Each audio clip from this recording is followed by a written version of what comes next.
दोस्तों एक सरकारी भवन का उद्घाटन के लिए मुख्यमंत्री आने वाले थे और उन्हें इम्प्रेस करने के लिए एक नेता अपने कई गाड़ियों का काफिला और चमचों को लेकर जाता है और सीधा वीआईपी जोन में प्रवेश करना चाहता है। लेकिन वहाँ ऑन ड्यूटी प्रेजेंट दरोगा उन्हें हाथ के इशारे से रोकता है और बोलता है बड़ा ही रिस्पेक्ट से कि सर सिर्फ 2 गाड़ी का यहाँ अलाउ है, वीआईपी जोन में सिर्फ 2 गाड़ी जाएगी।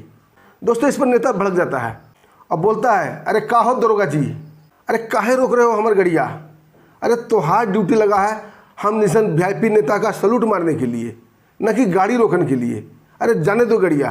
दरोगा बड़ा रिस्पेक्ट से बोलता है कि सर सिर्फ 2 गाड़ी ही जाएगी और दोनों में बात विवाद बढ़ने लगता है। मीडिया एक्टिव थी, कैमरा ऑन था, लोग देखने लगे थे। दोस्तों नेता को अपनी बेइज्जती महसूस होती है और आओ देखता है नेताओं, तभी वातावरण में सड़ाक की आवाज़ गूंजती है और दरोगा के गाल पर नेता की 5 उंगलियों के छाप छप जाते हैं। दोस्तों फिर क्या था, ईमानदार दरोगा ये सब बर्दाश्त नहीं कर पाता है और अपना बेल्ट उतार लेता है।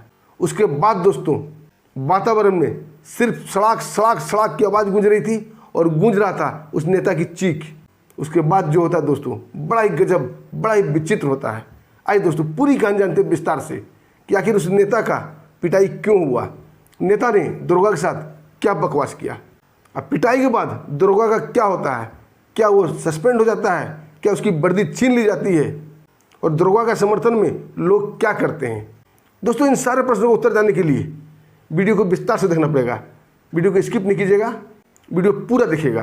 और दोस्तों वीडियो शुरू करने से पहले आप लोग से हाथ जोड़कर विनम्र प्रार्थना है दोस्तों, हमारा चैनल नया है, हमें आप लोग की सपोर्ट की ज़रूरत है, कृपया सपोर्ट कीजिए प्लीज़। वीडियो को लाइक कीजिए, चैनल को सब्सक्राइब कीजिए। अब पिछले वीडियो में जिन दोस्तों जिन भाइयों ने हमारा सपोर्ट किया है उन्हें दिल से धन्यवाद। दोस्तों कहानी की शुरुआत उत्तर प्रदेश के गाजियाबाद से होती है। गाजियाबाद का एक सरकारी भवन का उद्घाटन था, सीएम योगी आदित्यनाथ आने वाले थे। दोस्तों उत्तर प्रदेश के साथ साथ पूरे भारत में इस बात की चर्चा हो रही थी। तभी दोस्तों बिहार का एक नेता अपने 10 गाड़ियों का काफिला लेकर मुख्यमंत्री योगी आदित्यनाथ को इम्प्रेस करने के लिए गाजियाबाद जाता है। उन 10 गाड़ियों में उसके चमचे बेलचे बैठे हुए थे। वो इम्प्रेस इसलिए करना चाहता था कि आने वाले बिहार विधानसभा चुनाव में उसे टिकट मिल जाए। मुख्यमंत्री के आने से पहले ही इनका 10 गाड़ियों का काफिला वहाँ पहुँच जाता है और वो वीआईपी जोन की ओर बढ़ने लगते हैं। तभी दोस्तों वहाँ एक दरोगा जिसका नाम था अविनाश कुमार, बहुत ही निडर और अपने ड्यूटी के प्रति कर्तव्यनिष्ठ दरोगा अविनाश की ड्यूटी वहाँ पे थी। जैसे ही गाड़ियों का काफिला दरोगा अविनाश देखता है, उन्हें अपने हाथ के इशारे से रुकने का इशारा करता है। गाड़ी रुक जाती है और दरोगा अविनाश बड़ा ही रिस्पेक्ट, बड़ा ही अदब से बोलता है कि सर वीआईपी जोन में सिर्फ 2 ही गाड़ी का अलाउ है, सिर्फ 2 गाड़ी जाएगी, बाकी गाड़ी आप पीछे पार्किंग में लगा दीजिए। दोस्तों वहाँ पर बहुत लोगों का गहमा-गहमी थी, मुख्यमंत्री आने वाले थे, मीडिया पूरे पहुँच चुकी थी और कई लोग भाग दौड़ मचाए हुए थे। नेताजी के आगमन के साथ ही मीडिया एक्टिव हो गई थी और कैमरा ऑन हो गया था। अब नेताजी को अपनी बेइज्जती लगने लगी। वो गाड़ी का दरवाज़ा खोलता है और नीचे उतरता है और बिहारी टोन में दरोगा जी को बोलता है अरे का हो दरोगा जी, अरे हमारे गाड़िया काहे रोक रहे हो, अरे तोहार ड्यूटी यहाँ लगल है हम वीआईपी नेता लोगन का सलूट मारे वास्ते, ना कि गाड़िया रोके वास्ते। चुपचाप सलूट मारो और साइड हो जाओ बुड़बक कहीं का। लेकिन दरोगा अविनाश बोलता है सर माफ़ी चाहूँगा, सिर्फ 2 गाड़ी ही जाएगी।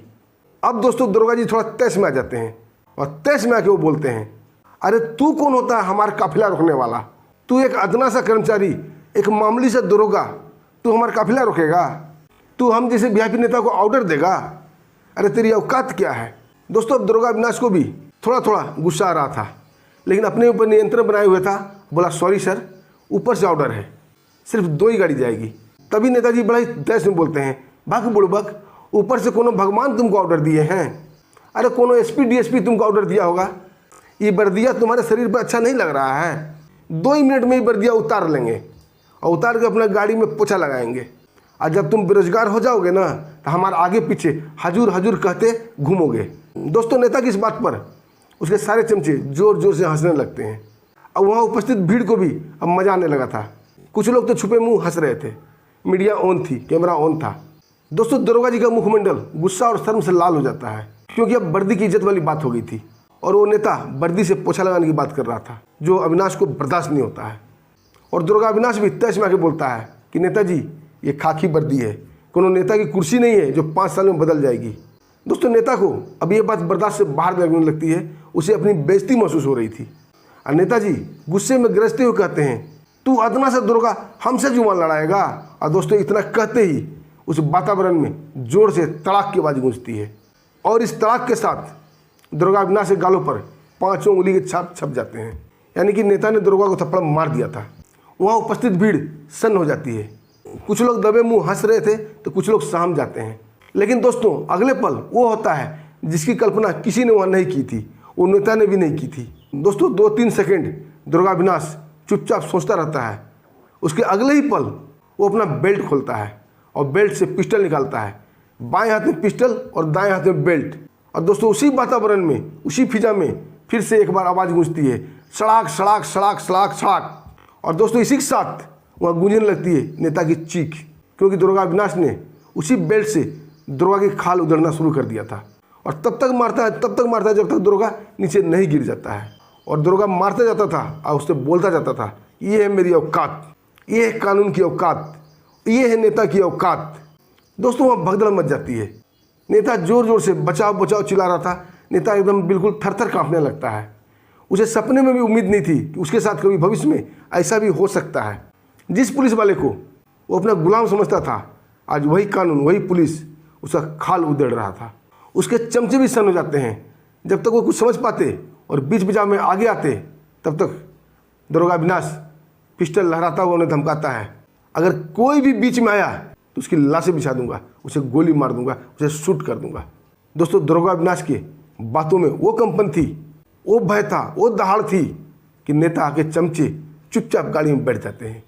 कोई भी हिलने का प्रयत्न नहीं करता है और दुर्गा अविनाश उस नेता को जी भर के पीटता है। नेता उठ के भागना चाहता था, लेकिन दुर्गा अविनाश उसे भागने दे तब तो। दोस्तों वहाँ भगदड़ मच चुका था और ये खबर फटाफट वहाँ उपस्थित अधीक्षक साहब के पास पहुँच जाती है। और अधीक्षक साहब थे अंश कुमार। वो भी दौड़े भागे, उसके साथ कई अफसर, एसपी, डीएसपी सभी दौड़े भागे घटनास्थल पर आ जाते हैं और दुर्गा अविनाश को पकड़ लेते हैं। दोस्तों वहाँ का हालत देखकर अधीक्षक साहब तत्काल प्रभाव से दुर्गा अविनाश को सस्पेंड कर देते हैं। उसका बेल्ट और पिस्टल ले लिया जाता है, उसे लाइन हाजिर का आदेश मिल जाता है। दोस्तों मुख्यमंत्री साहब आते हैं, उद्घाटन करते हैं और वहाँ से जाने लगते हैं। उन्हें इन बात का कानों कान भनकने लगता है। अब मुख्यमंत्री काफिला निकलने ही वाला था, तभी युवाओं का भीड़ मुख्यमंत्री काफिला को घेर लेता है। उनसे न्याय की मांग की जाती है और भ्रष्ट नेता को हटाने की मांग की जाती है, दुर्गा को बहाल करने की मांग की जाती है। सीएम साहब कुछ भी समझ में नहीं आता है और सीएम साहब सच्चाई की जांच का आदेश देकर वहाँ चले जाते हैं।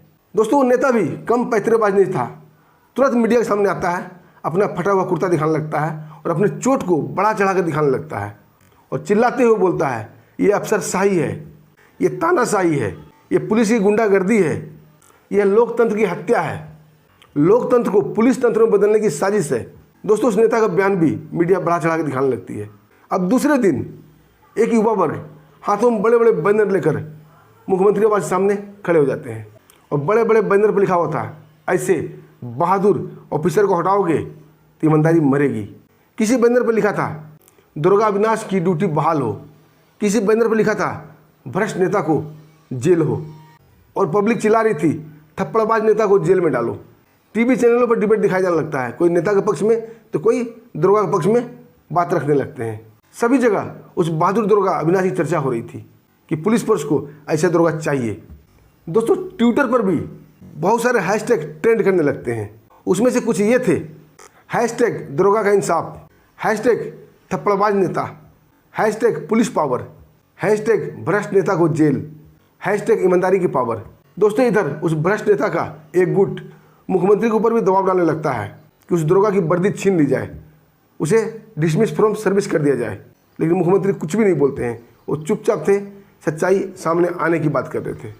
अब दोस्तों 2 दिन बाद जब मुख्यमंत्री के सामने सच्चाई निकल के सामने आती है तो मुख्यमंत्री तत्काल प्रभाव से उस नेता का विधानसभा सदस्यता रद्द कर देते हैं और दुर्गा अविनाश को सम्मान के साथ अपनी ड्यूटी पर बहाल करने का आदेश देते हैं। और मुख्यमंत्री साहब कहते हैं, ऐसे निडर और बहादुर दुर्गा की हमें पुलिस फोर्स में ज़रूरत है, जो अपने ड्यूटी के प्रति बिल्कुल कर्तव्यनिष्ठ है। और उस दुर्गा की प्रमोशन भी कर देते हैं, उसे डीएसपी बना दिया जाता है। दोस्तों आम पब्लिक में खुशी की लहर दौड़ जाती है और दूसरे ही दिन दुर्गा अविनाश डीएसपी की वर्दी में कंधे पर 3 स्टार चमकते हुए अपना थाना ज्वाइन करता है।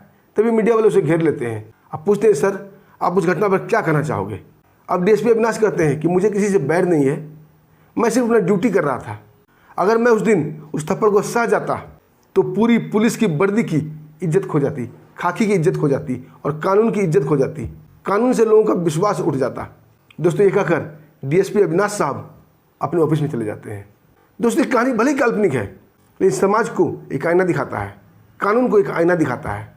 और आने वाले भविष्य में ऐसा होगा जब हमारा युवा पीढ़ी पढ़ लिख कर ईमानदारी के रास्ते पर चलेंगे, कानून के रास्ते पर चलेंगे, तब भ्रष्ट नेता और अनपढ़ नेता का कोई औकात नहीं रह जाएगी। उसे ऐसे ही बेल्ट से मारा जाएगा, क्योंकि हमारा देश सिर्फ अनपढ़ और भ्रष्ट नेता की वजह से ही तबाह है। जो पढ़े लिखे अच्छे नेता हैं देश को कहाँ से कहाँ पर ले जा रहे हैं। आज हमारा भारत चांद पे जा रहा है। दोस्तों, आपका क्या कहना है इस वीडियो पर? अपना कीमती राय जरूर दीजिएगा कमेंट के माध्यम से। और दोस्तों, एक बार फिर से आप लोगों से प्रार्थना है, प्लीज़ मेरा हेल्प कीजिए, वीडियो को लाइक कीजिए, चैनल को सब्सक्राइब कीजिए। दोस्तों, फिर मिलते हैं एक शानदार ऐसी ही कहानी के साथ। तब तक के लिए आगे दीजिए। नमस्कार, जय हिंद, जय भारत।